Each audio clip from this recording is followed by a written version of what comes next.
Graça e paz, meu amado irmão. Hoje nós estamos aqui para trabalharmos a lição da nossa escola bíblica dominical. E como disse aos irmãos, nós estamos trabalhando com a revista Palavra e Vida, Tratamento Bíblico para Ansiedade e Depressão, do pastor Eduardo Luiz Carvalho Faria. Essa revista. Só que nós estamos ainda na lição 5. Alguns irmãos estão mais adiantados, mas nós estamos trabalhando aqui na nossa igreja a lição 5. E a nossa lição 5, ela fala a depressão por conta da culpa. E esse é o nosso tema hoje. Portanto, quero orar com você agora. Se você que está nos ouvindo no canal tem alguma culpa, algo que corrói a sua alma, o seu coração, e isso está te causando tristeza, angústia, enfermidade, depressão, essa lição é para você. Assista essa lição, porque Deus vai falar ao seu coração neste tempo que é para Deus oportuno. Vamos orar? Senhor, nosso Deus e nosso Pai, nós sabemos que o pecado traz tristeza, traz culpa, traz angústia, traz muita coisa, Senhor. E, ó Deus, tudo isso muitas vezes desemboca numa depressão, numa situação triste, de angústia, de ansiedade.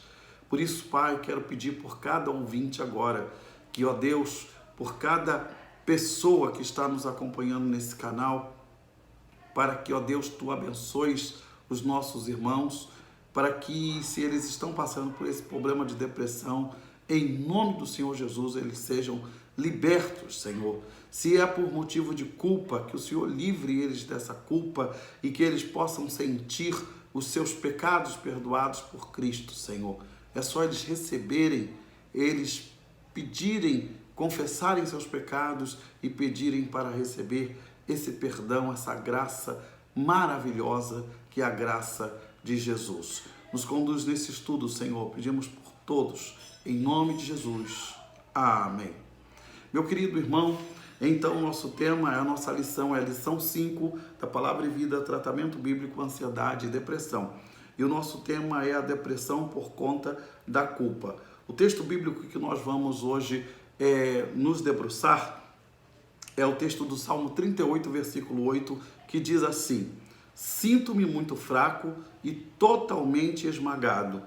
Meu coração geme de angústia. Olha as palavras do salmista, que são palavras que doem o nosso coração. Sinto-me muito fraco e totalmente esmagado. Meu coração geme de angústia. Meu amado irmão, nesta lição nós vamos abordar a experiência de Davi com a culpa e com o pecado, com aquilo que, na verdade, levou Davi a essa situação de tristeza. A culpa é um dos sentimentos mais destruidores da alma de um ser humano. Ela é causada pelo sofrimento e ela pode causar sofrimento e dor, e ela pode também gerar depressão. Ela é uma das causas também da depressão. Neste salmo, o rei Davi conta a sua própria experiência emocional. O salmista mostra como a culpa o levou a uma situação extrema. Ele diz palavras como: eu estava muito abatido, eu estava chorando muito, eu estava muito aflito, sofria no corpo e na alma. Versículo 3 do Salmo 38, ele diz: por causa de tua ira, todo o meu corpo está doente, não há saúde dos meus ossos por causa do meu pecado. Davi tinha em mente que o seu pecado traria o juízo de Deus, e Davi sente então que a angústia da sua vida, que os problemas que ele está enfrentando são problemas referentes ao seu pecado, à sua culpa. Ele diz no versículo 4: as minhas culpas me afogam, são como um fardo pesado e insuportável. Versículo 6: estou encurvado e muitíssimo abatido, o dia todo saio vagueando e pranteando. E o versículo 8 ele diz: sinto-me muito fraco e totalmente esmagado, o meu coração geme de angústia. Que situação, meu amado irmão, Davi estava passando. E não eram apenas sofrimentos emocionais, mas a culpa e o pecado de Davi traziam também sofrimentos físicos. Versículo 2 em diante ele diz assim: pois as tuas flechas me atravessaram e a tua mão me atingiu. Por causa da tua ira, todo o meu corpo está doente. Não há saúde nos meus ossos por causa do meu pecado. Versículo 5. Minhas feridas cheiram mal e supuram por causa da minha insensatez. Versículo 7. Estou ardendo em febre, todo o meu corpo está doente. Não, meus irmãos, Davi não estava com coronavírus. Davi estava com depressão. Davi estava angustiado. Davi estava sentindo que a sua culpa estava passando da sua mente, das suas emoções para o seu corpo. Davi estava numa lamentável depressão. Davi conheceu então as regiões mais profundas e sombrias das tristezas e fortes emoções humanas. Davi era um ser humano como nós, que experimentou a depressão por causa da culpa. Por isso que a nossa lição vai tratar e vai nos mostrar como Davi sentiu, o que a culpa produziu, e a graça de Deus foi abundante na vida de Davi para a libertação da culpa. Há esperança em Deus. Há esperança em Cristo para a culpa, para a depressão, para o pecado, para tudo há esperança, porque Cristo é a nossa esperança. Então, o primeiro tópico da lição é: o que levou Davi à depressão? O que levou Davi à depressão? Ele mesmo fala, versículo 4: as minhas culpas me afogam, são como um fardo pesado e insuportável. Meu amado irmão, Davi sentia um fardo pesado e insuportável por causa da culpa do seu pecado. Nós sabemos que Davi cometeu muitos erros ao longo da sua vida. Nós sabemos que Davi pecou contra o Senhor, ele cometeu adultério, ele cometeu homicídio, Davi cometeu outros pecados, certamente, que a Bíblia talvez não fale e outros que a Bíblia fala, e que levaram Davi a esse estado de culpa e de angústia. E ele diz que as suas culpas o afogam e o seu fardo estava pesado e insuportável. Ele está falando do pecado. E ele diz que pecados não confessados e não abandonados, mas escondidos no coração, podem nos trazer males terríveis para a nossa mente e para o nosso coração. Em toda a sua vida, Davi enfrentou muitos sentimentos tristes: solidão, isolamento, ansiedade, tristeza, muitas vezes por causa da perseguição e da oposição dos seus inimigos, mas muitas vezes também por causa dos seus próprios pecados e da sua culpa. As suas próprias culpas, Davi disse, que o deprimiam e ele sentia o fardo pesado e insuportável. Isso me faz lembrar de um filme que eu assisti, que é o filme do Peregrino. Talvez você já tenha assistido ou lido o livro do Peregrino, de John Bunyan, onde ele mostra que o peregrino, durante a metade da sua trajetória, ele andava com uma mochila e aquela mochila crescia. Aquela mochila era as suas culpas e os seus pecados. Mas um dia, quando o peregrino ele se ajoelhou e confessou os seus pecados diante da cruz de Cristo, aquele fardo caiu e aquele homem ficou livre da sua culpa e da culpa dos seus pecados. Aquela imagem é linda do filme, como também quem lê o livro deve ter visto tido a mesma sensação, que o peregrino diante da cruz, o seu fardo cai. Quando Davi ele sentia que ele estava íntegro diante de Deus, ele relaxava, porque ele sabia que Deus estava no controle de tudo.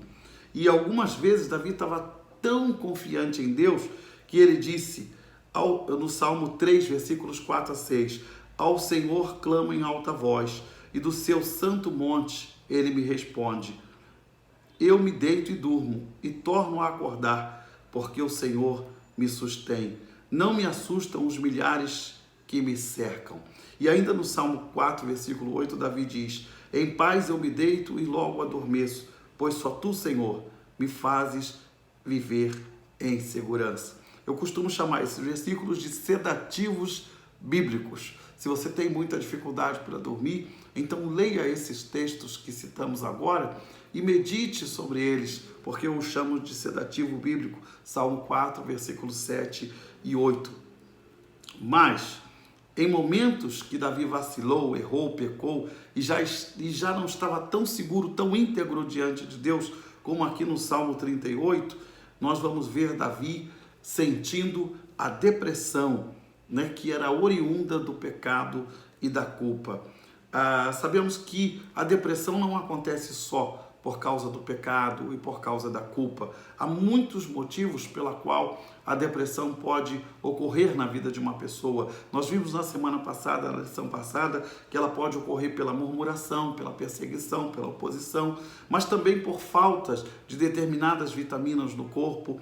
Ela pode acontecer pela perda de um parente, de um familiar. Ela pode acontecer após um parto, né, chamada depressão pós-parto, e ela pode acontecer em outras situações, muitas, né, em que as pessoas podem ser acometidas de depressão. Mas no caso de Davi, no Salmo 38, a causa era a culpa, a causa era o pecado, né? Mas biblicamente não há como negar que a culpa gera depressão no caso de Davi. A experiência de Davi nos alerta quando podemos ser afetados física, emocional e espiritualmente pela culpa e pelos pecados que cometemos e às vezes escondemos e guardamos no coração e pensamos: ninguém sabe, ninguém viu, mas Deus sabe e Deus viu. Não esconda pecado no seu coração. Não deixe que a culpa tome a sua vida. Confesse seus pecados ao Senhor. Davi, então, fala no tópico 2, depressão e pecado, né? Porque o pecado nos leva à tristeza, angústia, ansiedade e, consequentemente, à depressão. Então, o tópico 2 da lição é depressão versus pecado. Nem toda depressão, como já vimos, é fruto da culpa ou do pecado, mas podemos ver que se negligenciarmos a confissão dos pecados e o abandono do pecado, então a depressão pode ter sérias consequências. E assim aconteceu com Davi, e assim acontece também conosco. Se não trabalharmos em nós essa questão da culpa, ela pode nos trazer tristezas, ansiedade, angústia e sofrimento emocional, espiritual e físico. Tiago, em sua carta, nos mostra como o pecado entra sorrateiramente em nossa vida e aflige o nosso corpo e a nossa alma. Em Tiago, na carta de Tiago 1, versículos 13 a 15, diz assim: quando alguém for tentado, jamais deverá dizer: estou sendo tentado por Deus, pois Deus não pode ser tentado pelo mal e a ninguém tenta. Mas cada um, porém, é tentado pela própria cobiça, pelo próprio desejo, sendo por esta arrastado e seduzido. Versículo 15, então a cobiça, tendo engravidado, dá à luz o pecado, e o pecado, após ter sido consumado, gera a morte. O pecado gera a morte. A culpa, o pecado gera culpa, a culpa muitas vezes leva à morte. Para Tiago, a tentação dá à luz ao pecado, que vem dos nossos próprios desejos carnais e egoístas. O pecado continua sendo o grande problema da humanidade. Pecados como a ambição desenfreada, ganância, vaidade, soberba, promiscuidade, consumo compulsivo, são realidades que a gente vive no mundo hoje. Por quê? Porque muita gente, o pecado é ruim. É ruim espiritualmente, mas o pecado dá prazer. As pessoas sentem um prazer carnal, que hoje nós chamamos de hedonismo, o hedonismo, né? Que é a vida pelo prazer. Então as pessoas vivem pelo prazer, elas sentem prazer naquilo que querem fazer e vivem pelo prazer. E algumas frases representam muito bem essa ideia do prazer descontrolado. Por exemplo, faça o que te dá prazer, não importa se for certo ou errado. Já ouvi muitas pessoas dizerem isso. Eu sou dono do meu nariz, eu faço o que eu quiser da minha vida.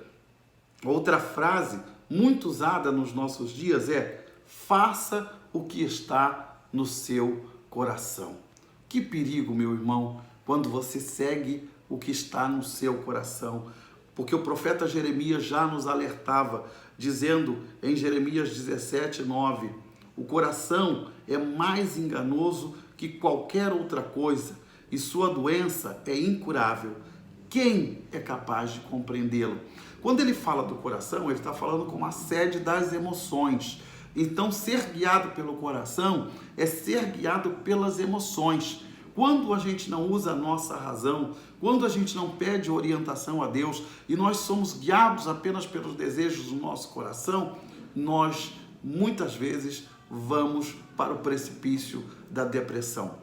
Eu mesmo, na minha vida pastoral, atendi e conversei com muitas pessoas que viviam pelo prazer. E essas pessoas vivem uma ansiedade e uma angústia eterna, porque elas nunca conseguem se satisfazer, né? Isso me faz lembrar daquele versículo que a Bíblia diz: por que gastais o dinheiro naquilo que não é pão e o produto do vosso trabalho naquilo que não pode satisfazer? Meus amados irmãos, muitas pessoas estão gastando a sua vida naquilo que não pode satisfazer, porque a única pessoa que pode nos satisfazer é a pessoa de Deus. Dinheiro não pode nos satisfazer, prazeres mundanos não podem nos satisfazer, o álcool, as drogas, o sexo, tudo isso não pode nos satisfazer. São prazeres momentâneos, mas que quando nós voltamos à vida, sentimos-nos tristes, sentimos a depressão, a ressaca, a tristeza, a angústia, tudo volta. Muita gente bebe tentando esquecer a sua vida porque estão fugindo das suas tristezas da vida, das suas culpas e dos seus pecados e se afundam no álcool e nas drogas e em tantas outras coisas, e o seu fim é a morte, porque o salário do pecado é a morte. Mas, meus amados irmãos, não precisa ser assim. Você pode confiar em Deus. Salomão, em Provérbios 4:23, ele diz: acima de tudo, guarde o seu coração, pois dele depende toda a sua vida. Guarde o seu coração em Deus. Guarde o seu coração com Deus, para que a sua vida seja bem-sucedida. Terceiro ponto da nossa lição é como evitar a depressão causada pela culpa. E aí nós temos Davi mais uma vez falando no Salmo 32, versículos de 1 a 5, que eu quero ler com você. Diz assim, Salmos 32, versículos de 1 a 5. Como é feliz aquele que tem as suas transgressões perdoadas e os seus pecados apagados. Como é feliz aquele a quem o Senhor não atribui a culpa e em quem não há hipocrisia. Enquanto escondi os meus pecados, o meu corpo definhava de tanto gemer, pois de dia e de noite a tua mão pesava sobre mim, minha força foi se esgotando, como em tempo de seca. Então reconheci diante de ti o meu pecado e não encobri as minhas culpas. Eu disse: confessarei ao Senhor as minhas transgressões, e tu perdoastes a culpa do meu pecado. Que linda a oração de Davi, que linda essas expressões de Davi. É quando Davi, aqui no versículo 5, ele diz: então reconheci diante de ti o meu pecado e não encobri as minhas culpas. Eu disse: confessarei as minhas transgressões ao Senhor, e tu perdoastes a culpa do meu pecado. Então, meu amado irmão, meu amado ouvinte, você pode confessar ao Senhor as suas culpas. Davi deu alguns passos para vencer a culpa e o pecado que estava o adoecendo. Ele confessou seu erro ao Senhor, ele reconheceu as suas falhas, ele caiu em si, ele avaliou os seus prejuízos e ele abandonou as suas práticas pecaminosas. Você, meu amado irmão, precisa abandonar os pecados que estão entranhados na sua vida. Você precisa abandonar os pecados, as mentiras, né? Os palavrões, aquelas coisas que não agradam a Deus na sua vida, né? Adultérios e tanta coisa que a gente poderia citar, coisas que estão trazendo prejuízos espirituais para a sua vida e você não está reconhecendo, você diz, um pecadinho, não, Deus não vai me castigar por isso e tal, mas o pecado, diz a Bíblia, uma vez praticado gera morte. Então você precisa ter cuidado. Não existe pecado, pecadinho, pecadão, né? Existe pecado. A Bíblia diz que pecado é errar o alvo, é não fazer aquilo que Deus deseja que façamos. Então, Davi tomou essas providências imediatas para que ele pudesse se livrar da sua angústia, da sua culpa, da sua depressão. Todos nós pecamos, todos nós falhamos, mas precisamos nos corrigir diante de Deus e com os nossos, com Deus e com os nossos semelhantes, né? Eu preciso saber dizer ao meu irmão, me perdoa, meu irmão. Eu preciso dizer, Senhor, perdoa os meus pecados, mas não a Deus dizer, perdoa os meus pecados, mas confessar os seus pecados a Deus, como o próprio Isaías no capítulo 6, ele diz assim, Senhor, eu sou um homem pesado de lábios, eu tenho lábios impuros e habito no meio de um povo de impuros lábios. Eu não sei qual é o seu pecado, mas você não precisa dizer para mim, você não precisa dizer para ninguém, você precisa confessar os seus pecados a Deus e diante de Deus desejar abandoná-los para que a sua vida possa ser abençoada pelo Senhor. Então, esconder os erros no coração traz-nos prejuízos incalculáveis, prejuízos espirituais, prejuízos emocionais, prejuízos físicos, né? Davi, o salmista no Salmo 119, ele diz, escondi a tua palavra no meu coração para eu não pecar contra ti. Então, esconda a palavra de Deus no seu coração, não deixe que os pecados dominem o seu coração, a sua vida e a sua alma, porque senão você pode parar numa angústia, numa tristeza, numa depressão e realmente isso é muito triste. Em quarto lugar, a nossa lição fala sobre a graça de Deus. E é muito gostoso falar sobre essa graça, a qual os compositores, os poetas dizem, graça quão maravilhosa, a graça de Jesus. É maior que a minha vida e o meu pecado vil. Então, é a graça de Jesus que nos sustenta, é a graça de Jesus que nos dá a esperança do perdão, da misericórdia e da compaixão de Deus. Precisamos entender corretamente a graça de Deus para não cairmos nos extremos religiosos, né? Porque há extremos religiosos. O primeiro extremo religioso diz que Deus é implacavelmente punitivo. Deus é implacavelmente punitivo. Ele vai te castigar, ele vai arrebentar você porque você está culpado, porque você pecou. Então esse é um extremo da religião. Mas o outro extremo religioso é dizer que Deus é tão amoroso, mas tão amoroso e misericordioso que ele não vai te castigar, que ele não vai exercer a sua justiça. Esses dois são dois pensamentos extremos. Mas, na verdade, quando vamos à palavra do Senhor, nós vemos que Deus, ele age com amor e com justiça. Eu até brinco, né, fazendo uma imagem de Deus, como um homem. Isso tem um termo teológico, mas não nos convém aqui. Mas, se eu tenho aqui os meus dois braços, minhas duas mãos, minhas duas pernas, eu vou dizer, tenho dois braços e duas pernas. Então, muitas vezes, podemos também atribuir isso a Deus. E se Deus tem dois braços e duas pernas, eu digo que um braço de Deus é o amor e outro braço de Deus é a justiça. Uma perna de Deus é o amor e outra perna de Deus é a justiça. Isso é claro, meus irmãos, em sentido figurado, né? Porque a gente sabe que Deus é espírito e importa que os seus adoradores o adorem em espírito e em verdade. Nós somos a imagem e semelhança moral de Deus e não a imagem e semelhança física de Deus, né? Porque Deus é espírito. Então, nós usamos essa ilustração para as pessoas poderem entender que aonde termina o amor de Deus, começa a justiça de Deus. E aonde termina a justiça de Deus, começa o amor de Deus. Deus é amor, mas Deus também é justiça.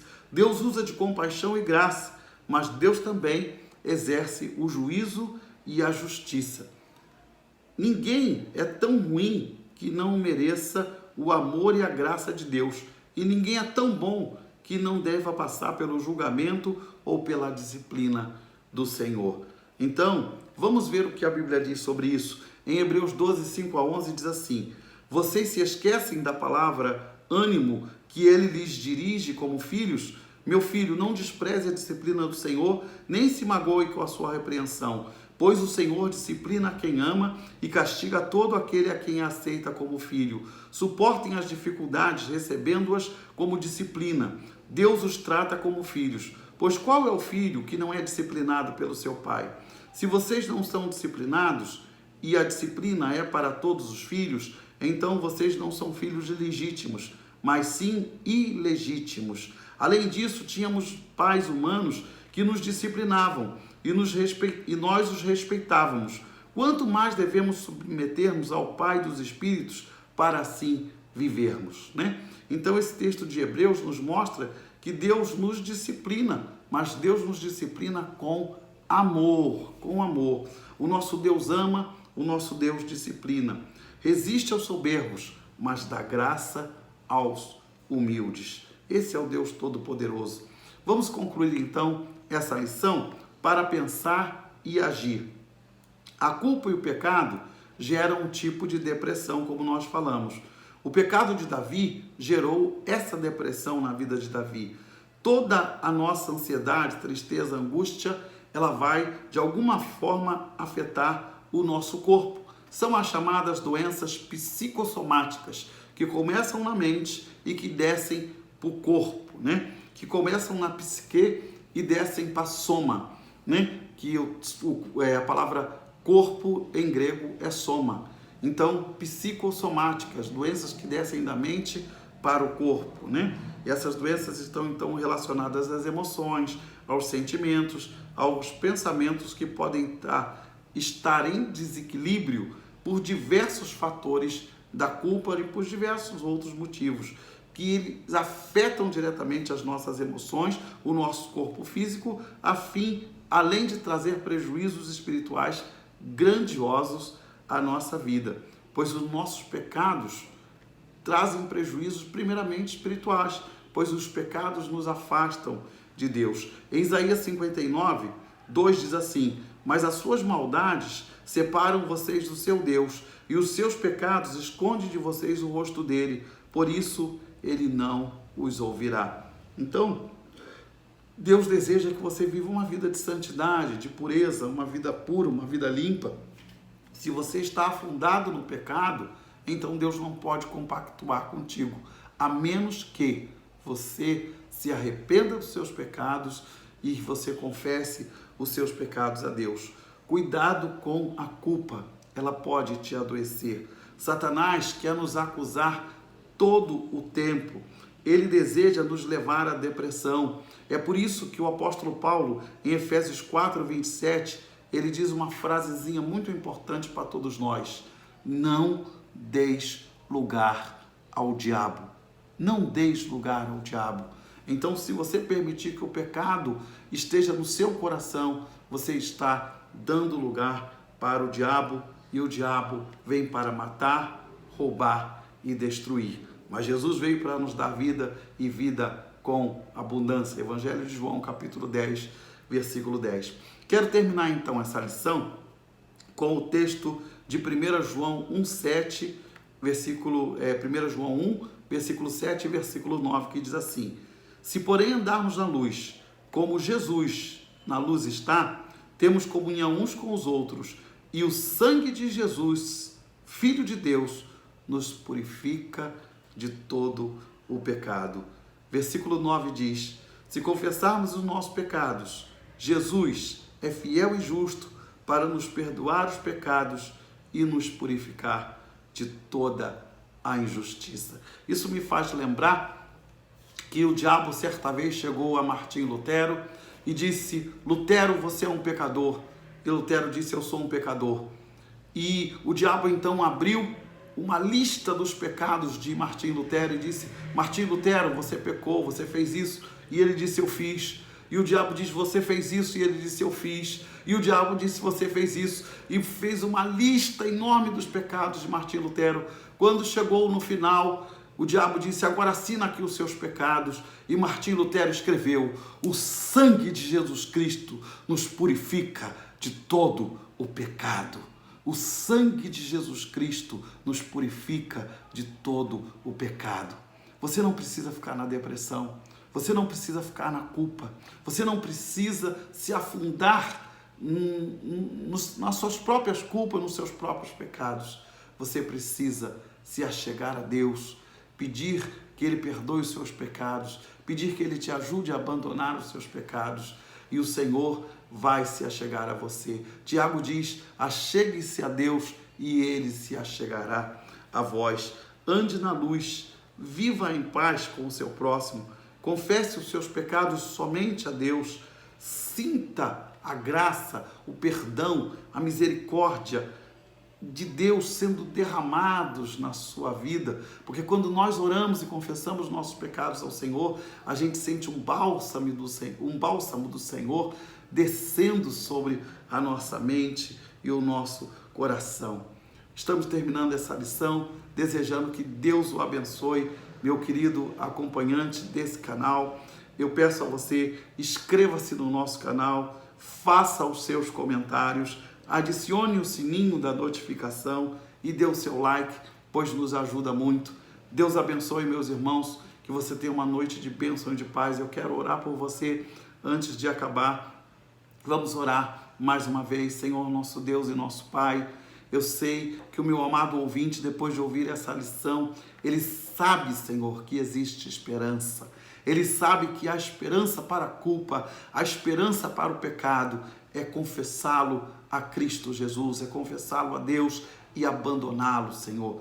Permita, Senhor, que cada pessoa que está nos ouvindo neste momento possa sentir o toque do Senhor, a bênção do Senhor, o livramento, o perdão do Senhor. Ó Deus, como tantas pessoas puderam sentir a graça e o perdão do Senhor, permita que essa pessoa que está me ouvindo agora sinta, Senhor, o perdão do Senhor, a graça, a compaixão, a misericórdia, o bálsamo de Jesus Cristo sendo derramados em sua vida.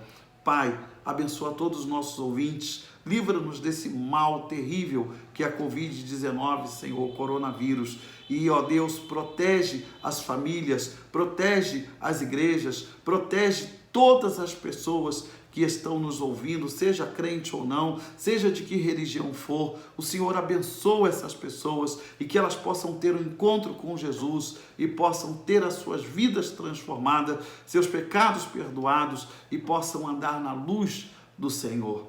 Pai, abençoa todos os nossos irmãos em Cristo Jesus, em nome de quem oramos e em quem confiamos, nosso Senhor e nosso Salvador Jesus Cristo, em nome de quem oramos. Amém. Que Deus te abençoe, meu irmão, e até o próximo vídeo.